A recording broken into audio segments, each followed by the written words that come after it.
For our first episode in the new year of Merit Matters, we switched up roles and are having me, Audrey Birklid, interview Tammy on all things merit. This year, we're celebrating our 65th anniversary, and I dig in with Tammy about her time here, including her biggest lessons, what's keeping her motivated, and what she looks forward to in the future. Please enjoy as Tammy and I talk the last 65 years and where she hopes to take Merit to next. I am so excited to be here with you today to have this conversation and take a deeper dive into Merit and your thoughts on the last 65 years. Really, this is our kickoff to our 65th anniversary podcast. Very exciting. Yeah, it's great to be part of something that's been around for so long and to feel like we are just getting started at the same time. Absolutely. So let's start kind of general, and then maybe I'll get a little bit more into Merit specifically and your time here and everything. Sure. What's one of the greatest pieces of advice you've received that helped shape the way that you do business, you personally? Well, that's kind of I was certain of the answer to that right away. It came from Len. And the first, I would say, I don't know, even 5 to 10 years, but for sure the first 5 years of being in the role of thinking about taking over a construction company and all of the planning and all of the decisions that you're trying to make with so many things out of your control. Mm-hmm. He would say to me, "Are you maybe pre-panicking?" And I hear that voice every single time I start to get a little bit anxious about what can we do? How can we prepare? Mm-hmm. At the end of the day, there's no point in it. It's a futile exercise of frustration, not only for myself, but if I were to share it with the rest of the team, like, this is what I was hoping, this is what I was planning, this is how I think that all the projects are going to lay out and who's going to do what job and how it's going to go and when they're going to start. There's no point, unfortunately, because that, like I said, there's so much out of your control. And so I really focus on responding as things are actually happening and keeping myself informed along the way, but not trying to control the situation or have the uh, even thought that I have that power. I'm simply kind of relaxed about it, and I don't pre-panic, and I deal with things as they come. Yeah. It's so much easier said than done. Absolutely. It's kind of just another spin on the if you want to hear God laugh, tell him your plan situation. I mean, it's so easy to sit there and try to say, okay, well, what if this happens and what if this happens? Yeah. And I think I'm guilty of that as well. And so really just kind of putting your confidence in your people and yourself and knowing, as it comes, it'll be all right. Yep. Definitely great advice. Harder to implement than I think most people would like, both on Yeah, a personal level and a business level. for sure. I think that kind of ties nicely into the construction industry itself can be challenging, let alone owning a business. So what keeps you going? Well, I say this a lot to you, but it's an honor to be an employer. Mm-hmm. And it's really hard, but it's a responsibility that I consider a blessing and I take super serious. I know that I have people that are depending on me to feed their families. And it's not that anyone's in some dire situation, but sometimes, I think about what would happen if we closed the doors and we didn't have the ability to employ all of the people that we do. That is super motivating to me. I mean, Mm-hmm. on the days when it's hardest, I go back to people saying, I'm so grateful that we had you leading during this particular difficult time. And I think what a tremendous honor it is for someone to say that. I think as a leader, a lot of the time you don't feel like you're really doing something the way you're Mm-hmm. supposed to or whatever. You're just kind of being responsive and reactive, I guess is the more appropriate word. So when you hear something like that from employees and knowing that they're looking to you, they're depending on you, they're counting on you, um, for me, that's everything. Like, that is no question what keeps me going is trying to do right by the people that are loyal to me, that are committed to merit and committed to me. Yeah. I think one of the cool things for me, having come to work here and see that, it's something I've heard you talk about and preach on, my whole life, and the time that you've been, in the sole leadership position, but also long before that. And I think it makes you unique as a boss. And I think it's definitely a strength. It's really cool for me to see it give back to you, for you to give so much to your people, and then to see people be loyal to you, to see people say things about you that I think, but I'm your daughter, so obviously I think those things, but to hear it from other people and see, that, I mean, I know it's not a business model for you, but it's the way you do business, and to see that give back to you is a really cool thing, because it's not the way that everybody runs business, and it's not how everybody thinks about things. So it's a pretty powerful thing, and definitely something that, I think everyone should try to emulate. I definitely do. Let's get into Merit a little bit more. What makes Merit different than other GCs? And I think even just what you talked about just now talks about it a little bit. I think you make Merit different. But what do you think that makes Merit different? I think our people make Merit different. I think that for one, we have incredibly seasoned employees. We have people that came up through construction, started, building, doing drywall when they were 9 years old, making their own closets at home. We have those people, and they've been doing it since then, and they've been with us for 15 or 17 years. Some people have been with us as long as 23 years, I think, is the longest employee we have right now. Um, and they're a great team of people that work together for each other. We know, every one of us, and we talk about this a lot, that we're only as good as our coworkers. Whatever the last thing we did as we left a job, that's as good as we are, because that's what people think of us as. So everybody knows that they work for each other, and they do that. They dig deep when they have to, and they chip in when they should, and they lift each other up. And I think that having people that care deeply about what they're doing, care about quality, they want to be proud. And we talk about that. That's another thing we talk about all the time. Are you proud of this? And I even talk about this with our subcontractors, because they're a huge part of our team. And another part of what make Merit different, in addition to having employees that we've had for so long, we have companies that we've been doing business with since we started, and we've been in business for 65 years. So we have these amazing long-term partners like DL Henriksen, Tacoma Plumbing, Daynard Electric, that we've been doing business with for 30 plus years, some as much as 65. Yeah. And I mean, those companies too have to have seen new ownership in that time, as have you. And so to maintain those relationships and take that along, I think just says so much about their companies, but also Merit, and knowing, whoever they've set up, even if they don't know you well yet or whatever it may be, they know what Merit's about, and they know that, they're going to set you up with somebody who has the same values and cares about the same things, and it's someone you want to work with.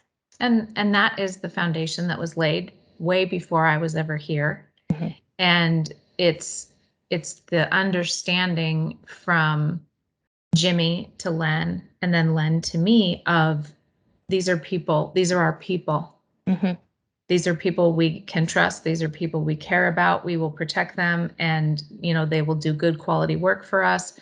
And so when we have those relationships and we're able to use those subs, there's magic on the project. And we've been building new relationships with fantastic people as well. It's really important to not be stagnant, to not say, well, we've always used this guy, so we're always going to go with this guy. So when the opportunity comes and presents itself to qualify a sub and get a new relationship built, we've recently been working with Northwest Cascade for the last 4 or 5 years, and have developed an outstanding relationship with them of trust and respect. So, it's our employees, it's our subcontractors, it is the quality of work we do because of our employees. And it's a care, a deep concern and care for the product that we put out. Consistency is super important to me, and I'm always fighting for that, making sure that everybody's doing things the same way so the client gets the same product at the other end every time. It's all of those things that I think make us just I'm just gonna say, like, a notch above. Hmm. I think that we go the extra mile, and we do it not out of anything other than this is who we are, and you're going to see it every time. Even when a relationship doesn't work out great with a client, we're still consistently people of character, and we do Hmm. the right thing anyway. So I think that is 100% what makes the difference. It's not just one thing. And we Hmm. have to recognize that it's a lot of things, and you have to work to keep all those things in the air. But without it, you wouldn't have the merit difference. Yeah. I agree 100%. I mean, it's hard. You talked about so many different things, but our people was the overarching theme and their character. You enforcing that, encouraging that whole, are you proud of this? I mean, I've heard you ask that to some of our supers before or talk to people about it. And um, even one of my favorite things is to go out on job sites. I don't get to very often. I'm in the office and I get to interact with people and I know our office people, but going out to a job site and seeing our supers get excited and want to show me something and, hey, come look at this thing that I did or this product that we get to use or whatever it may be. I mean, they're tremendously talented too. The things Yeah. that they do. I mean, talking to them, asking them questions, and I mean, they're there for me. If it's a personal question, I'm like, hey, I'm doing this to my shed. What do you think about? And Yeah. and I have John or Brett or Jason walk me through, well, here's what I would do. And Yeah. I mean, they're talented. They've been doing it for so long. And then I think you've instilled that, like, are you proud of this? And so then they go around like, yeah, I am proud of this. Come look at this. Come, check this out. And it's a big deal. It's a big deal to have somebody who is proud of what they're doing and gets to show it off to the owner and to the people around them. And I think it is a notch above. I think you've earned the right to say that. This is our 65th year in business. So I think you've definitely earned the right to say that, even if you might not think so. So touching on that 65 years, can you share a couple of the biggest opportunities over the years that have created pivotal moments of change in Merit's history? So anything, I think 65 years is a long time. So let's get maybe one that was pre you and then one since you've been here in the last 14 or 15 years. Sure. Um, so of course I, talked to Len and made sure that I had that my understanding of things was correct. His memory is phenomenal, and I love just kind of talking about stuff with him because I always learn something new. But he and I have worked together for 15 years, and my greatest times are going in his office and having a question about something and then him relaying a story of a way that he learned about this or Hmm. why the details he's sharing with me are important. And it could be something that he learned from his dad or something he learned on his own in the next 25 years after Jimmy was gone. So it was fun for me when I was kind of telling him first and asking him, am I right? Do I have this right? And Hmm. he was like, yeah. One or two times he was like, that's almost 100% correct. And then he would share with me where I got it a little bit off. So I just wanted to put out there that I did speak with him about it to make sure that I had it correct. And so, Clarify the details. yeah, we started out in 1957.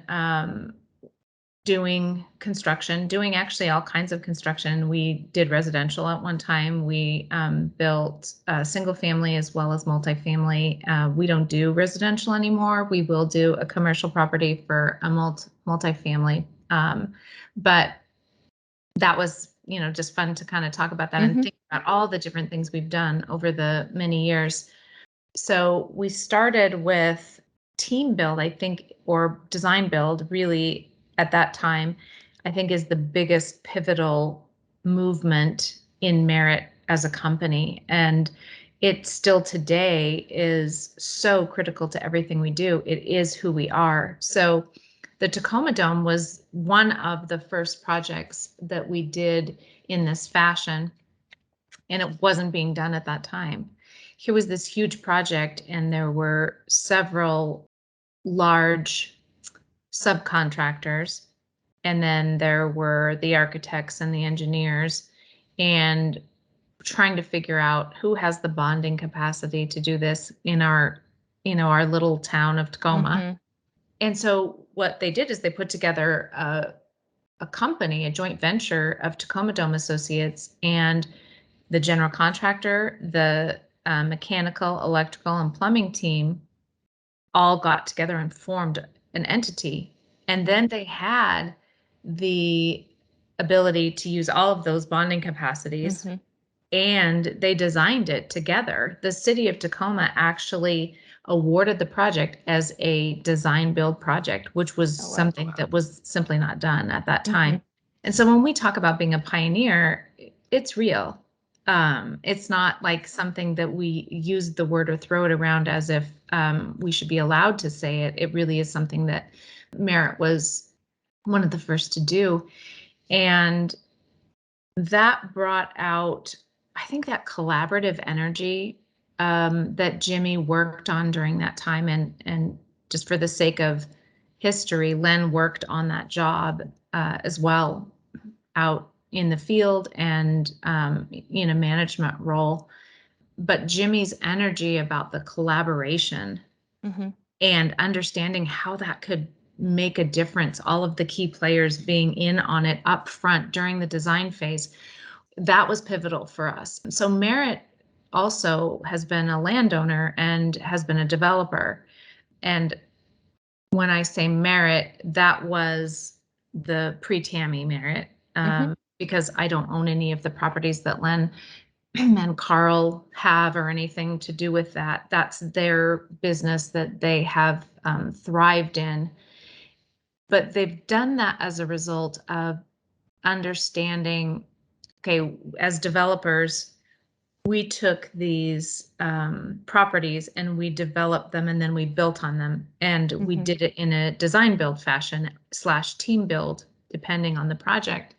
And they saw how they could fast track things because they're the owner and they're the contractor. And they got the benefit of so many things by having that. And they saw things that people don't normally see if you're not actually an owner in the project and the contractor. So what they decided at some point in the game, I think it was, obviously they were,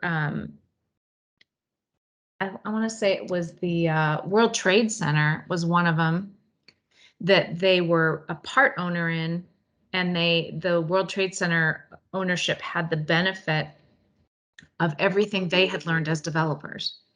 They said, we're going to take this and we're going to try to apply this and see if the owner wants to take advantage of the benefits that we have learned being Mm-hmm. both the developer and the GC. Hopefully I'm not saying that in a boring way, because it's so exciting that they saw all that. And then what they did is they said, this is a service. Yeah. Like, we could do something with this, because prior to that, really, they were doing tons of public work. The strict And design bid build.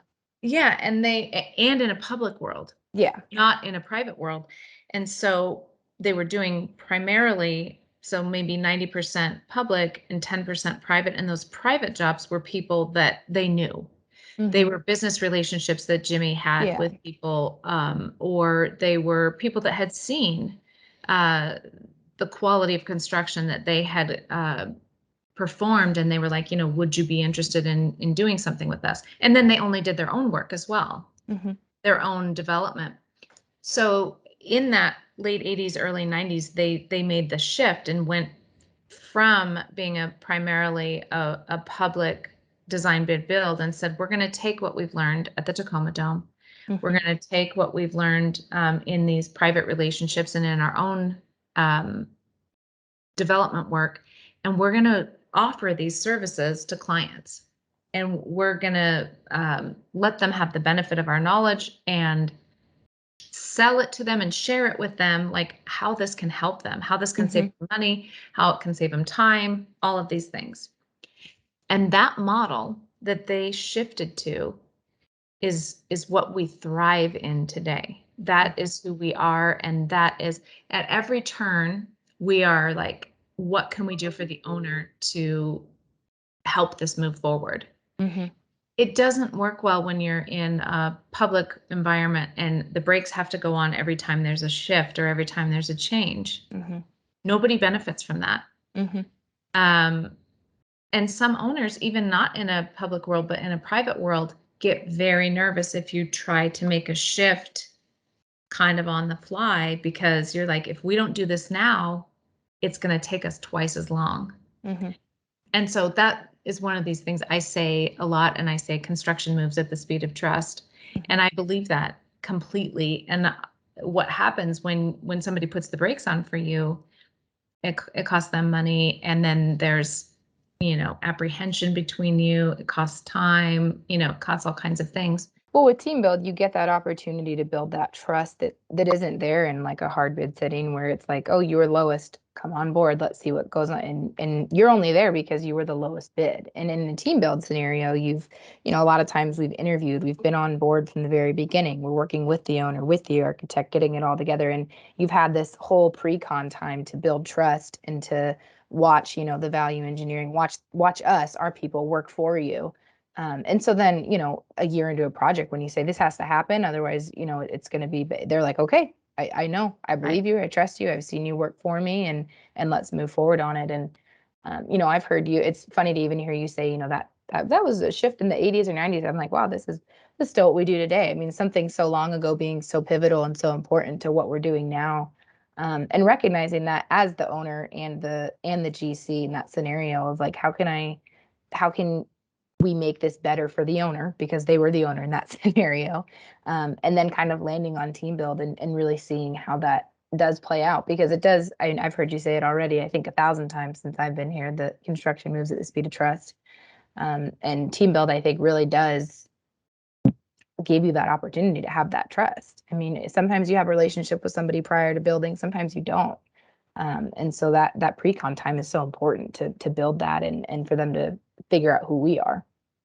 Yeah. But sorry, you can. My biggest, you know, goal is always like, if there could be a second project with anyone, like I just like Mhm. we would, and there is so often. I mean, we have Mhm. clients we've done 13 buildings for, so I'm not saying it doesn't happen. I'm just saying oftentimes people don't need more than one building, Mhm. unfortunately. But we learn so much in that first building, and we become this like, this Mhm. great partnership. And then if we could just do the next one, it would be faster, it would be better, it would be Yeah, less expensive, so absolutely. when we get the benefit of doing that, it's such a gift. You learn the nuances of a business, you learn, there's always lessons learned in every job. And, Mhm. so I would love that. But yeah, I think those are the main really big components of the pre-me time, Mhm. and I think how we've served our clientele through those. And basically that set, like I was saying, that set the stage for me and the way that we do business today, Mhm. where we used to be 90 public work and 10% private work. Today we are 97% negotiated private work, Mhm. and 3 to 5% um, Public work. public public work, which is design bid build in Mhm. almost every situation. So uh, it's something that we have built on, from a relationship perspective. I think that since I've been here, the things that have been important to me, to focus on and work to make us the best that we can be, is on client relationships, on architect relationships. Um, I think it's really important to reach out and lift up your team members, Mhm. and stand together united, whether that is your owner, talking with a jurisdiction, or whether that is your architect talking with your owner. We've come up with a solution. This is what we both believe is best for you. Um, I think that is key to the way that we do business today. I think another thing has just been the quality of people. I have now selected almost every person that works for us, and the people that are still here Mm-hmm. that were prior to me are 100% on board with the way that we do business, the way we care for our clients, the way we care for each other, the type of product we put out, all of those things, they buy into, they believe in. Um, you know, we're a woman-owned business now, and that absolutely allows for another opportunity, I Mm-hmm. guess, or a shift in the way we do business. I'm I am a firm believer in any situation, the best person or the best company for the job should Mm-hmm. do the job. But I'm also going to take advantage of a situation if there's something set aside specifically for a woman-owned business. I'm going to compete against those other women-owned businesses for that work. Mm-hmm. And I think that when we have an opportunity like that, we can shine every time we have the ability to do that work as well as any other contractor, regardless Mm-hmm. of whether we're male owned or female owned. So when those things come up and are an opportunity for our company, I absolutely go after them so that we can shine and we can show that a woman-owned business can accomplish everything that a man-owned business can accomplish. And that's not based on me or the fact that I'm a woman. It's based on the people that work for Merit. They're outstanding. I agree. I think you always have this tendency to think that maybe you want to make sure that it's not just because you're a woman or something that you're in this role or whatever it may be. But I think it's still there's something to be celebrated in you owning merit solely in that. I think I looked at the statistic recently. I think it's like 93% a male industry. And it's a huge deal. It's an amazing thing. I mean, whether you think it or not, or believe it or not, there are little girls that are out there looking at buildings like, I want to build that. That would be cool. And to not have anybody for an example, I mean, you're getting to be that. You're still at this. You're at a very, I guess, traditional industry or an older industry, and that it is so male dominated. And so to get to be kind of a pioneer in that is a big deal. And whether or not you want to accept that, I just wanted to give you that credit because it is a big deal, and to have representation of women is a really, really cool thing. And also to just be an amazing contractor and business owner in general, woman or male or whatever, is a huge deal. But I'm certainly excited to get to tell my kids one day that Grammy was a general contractor and an owner. That is 100% about the contractors, the male-owned contracting businesses that I've worked for, Mm-hmm. believing the same as I do that whoever's best for the job is who should get the job. Mm-hmm. And if you rise to the top with your work ethic or your determination or your loyalty or whatever's important to a business owner, the Mm-hmm. particular business owner you're working with, if those people, believe the way that I have and my mentors have, then there's nothing that can stop you. Mm-hmm. And that's the way, I want to encourage people is to not even think about whether or not it's a male dominated business, but rather how can you make a difference and how can you shoot to the top? And that's always going to be about your own performance, your own commitment, the way that you conduct yourself and what you give to the company. So that's what I want to encourage, and that's what is so important to me is, everybody believing that they can do anything they want to. Yeah. And if seeing the fact that I own a construction company inspires them or encourages them to do that, then so be it. And I will Mm-hmm. lift them up and I will tell them again and again, you can absolutely do this. There's nothing that you can't do. Absolutely. Let's shift gears here. When you became sole owner, one of your goals was to honor Merit's history while inspiring the future. And that's something you see on our website. We talk about on our social media. We talk about it constantly of honoring that past, honoring everything Len did, honoring everything that Jimmy did, but then also pushing forward to that future. So I want you to elaborate on that a little bit. What does that mean to you? What does it mean when you say it, when you have us talk about it on our social media? What's behind that, and what do you mean by it?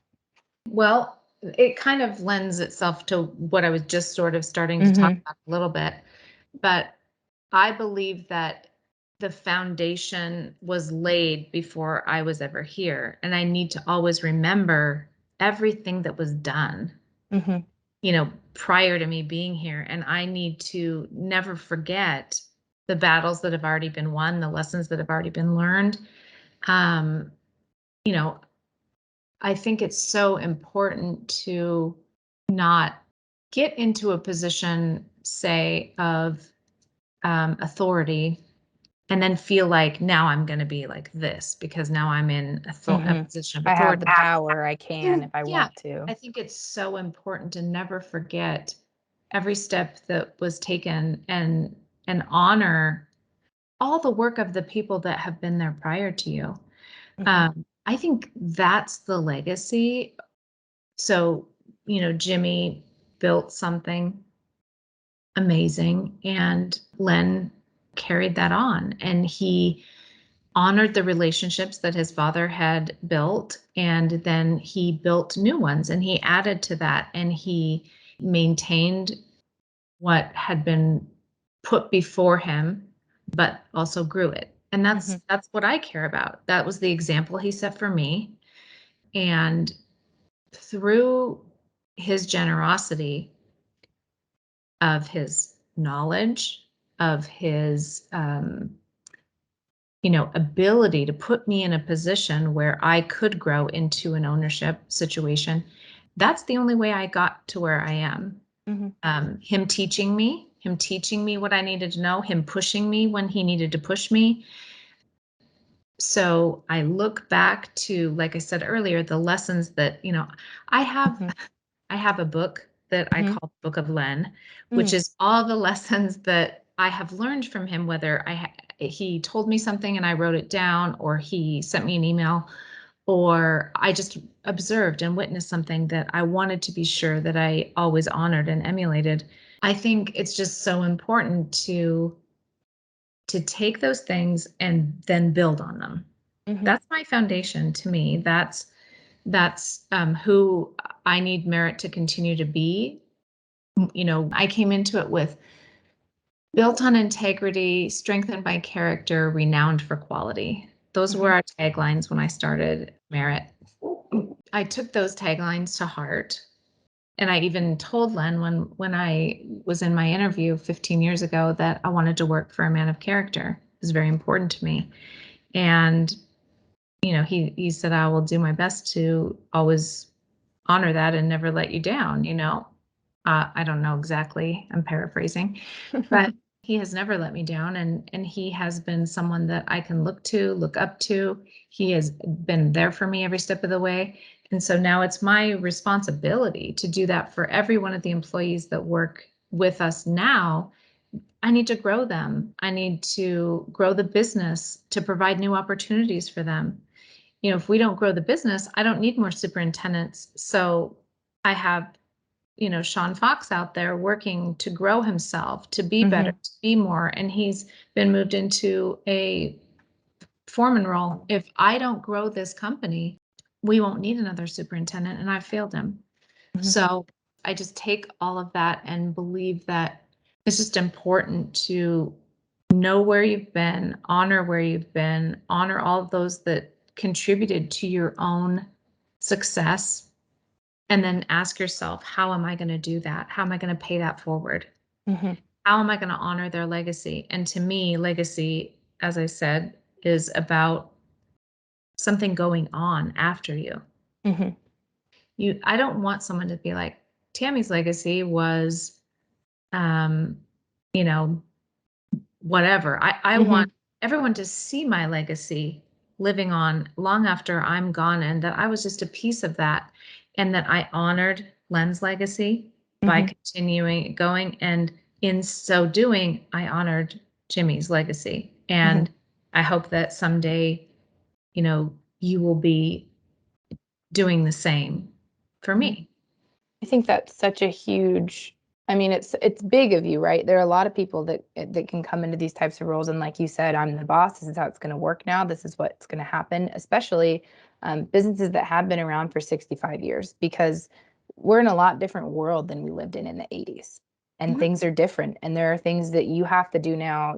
I can guarantee with 100% certainty Jimmy Sorelli wasn't worried about what he was going to post on Facebook the next week, or how he was going to make sure he was engaged on his websites, or those types of things. So to always be sure that you're still pulling the pieces from that time that were applicable, that were good, that were, built your foundation, and that are something that, we're built on, that we need to go forward, that what was at the core of making Merit successful then, and what can still be at the core of making Merit successful now, regardless of these extra things now that come because it's 2022 rather than, 1987 or whatever it is.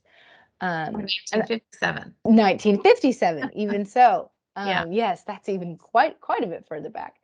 Um, but that's a really big deal, and it's cool to hear you talk about it. It's cool to hear things from Len that are still carrying on. It's fun to hear team build back in the 80s and team build now, and the things that are important, because, at the end of the day, you're building a building, right? And that changes Mhm. a little bit, but you're building relationships, you're building people up. You're growing, you're learning, like you're saying, you're growing your people, and you're having them, um, you know, go up and move forward and get better, and that's what they want to do, and that's what, you're designed to help them, and that's something you learned from Len that I'm sure he learned from his dad, and maybe the technique changes, or maybe how you do it is a little different, but just knowing that that's important, and knowing that that's the foundation of a successful business is really cool. Not everybody sees that, and I think not everybody values that as much as you do, and so it's a cool thing to work for you, and to see that, and to hear it, and then, like I've already said, but echo it again, hear other people be fiercely loyal to you because of it. It's a big deal.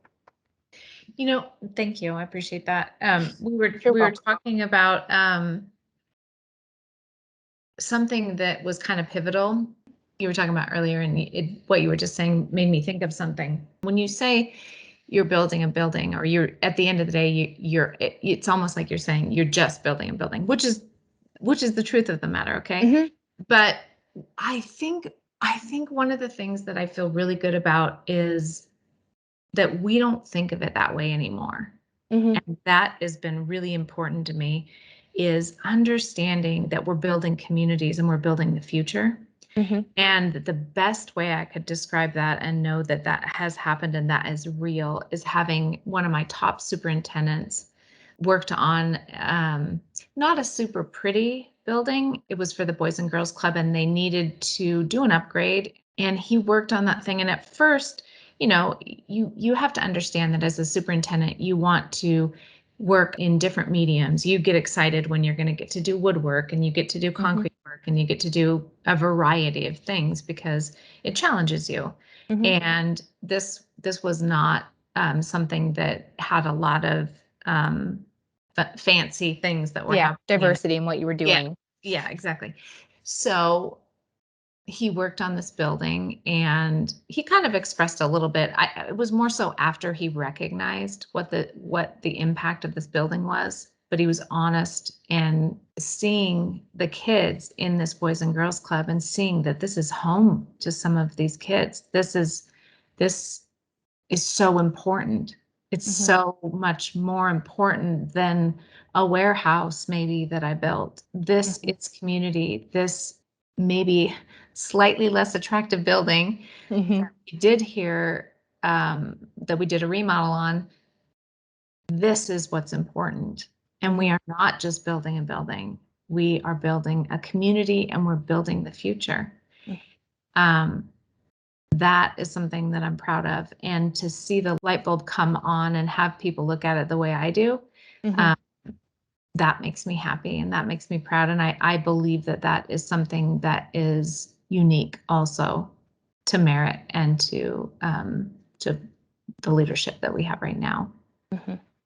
I think that's one of the things. I mean, the YMCA work we do is a similar thing to that. I know lots of kids that grow up as Y kids, quote unquote, and Yeah. they're there every day after school, and on the weekends. And I think it's certainly easy to think about your home and say, like, that's not just a building. That's my home. This is that, you have Right. all these sense memories and all these different things. And um there are buildings like that all around that we get to do. We get to build churches, we get to build Yeah. community centers, we get that Yep. are people's homes, and sometimes they're more than people's homes. They're their Yes. comfort or their place they go. And so kind of relating it to that, I think is one of the best ways to think about it. Of it is sometimes those are people's homes or people's place where they feel safest or where they got to gather, or even if it was just a one-off, a really good memory in a space. And I think that's a really cool thing, and definitely something you've brought on, of building our communities, building the future of our communities. And it is really cool to hear that echoed from your superintendents as well, and getting them to look at it like that. It's like almost a, I don't know, something new and exciting for him in his work, because he probably hadn't thought about it, Yeah. prior to that, or prior to you kind of inspiring that. Okay, so looking forward, where do you see Merit in the next 5 years? That'll be 2027. At that Um, point, we'll be in business for 70 years. wow. That is just an exciting prospect. I see merit as an absolute ongoing concern forever. I mean, as I said previously, it's the fact that things are continuing that makes it a legacy. And so Mhm, everything I'll be doing over the next 5 years is setting everything in place for the future. mhm, When merit grows, we grow very intentionally, we grow very carefully. We ensure that when we do bring on someone new, that they're paired with someone who's been at Merit for a long time, so that the Merit way of doing business is not only shared and taught, but someone's monitoring that it's actually happening. mhm, And we have 100% supervision on a job site at all times, so we always ensure that we have someone also in watching and making sure that the subcontractors are um, behaving in a way that's honorable and makes us proud. So I think that's one of the important things, is that we're going to have controlled growth over the next 5 years. And I see improved systems. I see, you know, increased quality. I see more people, because we are growing mhm, at an awesome pace right now. I see the same level of care and commitment. Honestly, I see the merit that's 5 years down the road very similar to the merit of today. I just see it expanded. I mhm, see us touching more people. I see us continuing to try to educate people, owners, prior, mhm, so that there are pitfalls avoided, and um, so that things aren't over designed, and that we find out, at the starting. That's one thing I'd really like to continue to improve upon, is making sure that for every project we're involved with, that we get in early enough that it never has to be redesigned, because we're following the mhm, budget as we go. But honestly, I see I see merit very similar to the way it is today, with an expansion and with improved systems. We're working all the time to find out what is the best program for the field, which is not necessarily the best computer program for the office. What do the guys need from a Wi-Fi perspective? How do we make that seamless? And how can we improve the security on our projects now that things are changing in our communities? I just see us being better. I just mhm. see us being stronger and a little bigger. Well, that's exciting. I'm excited to be there for it. I'm excited to be part of it. I've always loved the controlled growth, the steady pace. You see a lot of fastest growing and biggest and Yeah. we want to be sustainable, controlled, and just steady moving forward. And I see that, and I'm excited to be there and be a part of it. I so agree with you. Like the whole fastest growth thing, I'm always like, who would want to advertise about that? Because how can you control quality when you're growing so fast that So rapidly. you can't keep up with people, and you're hiring people off the street and then saying oh yeah, we have great quality. It's like, I don't know about that. Um, yeah, I think it's exciting. I'm excited to be part of it, to continue to just work out the kinks and be the best Merit we can be. Agree. Well, thank you so much for having this conversation with me and kicking off our 65 years and being our first podcast guest. I loved it. I love talking with you. I think you bring a different perspective, and I love hearing your side of the conversation. So it was super fun, and happy to do this with you anytime. Well, as long as we have an audience, I think we could do a weekly, but we might have to check the numbers and see if people are tuning in. I wasn't saying we should do it super frequently. I just said I'll do it anytime. Fair enough. Fair enough. Talk to you later.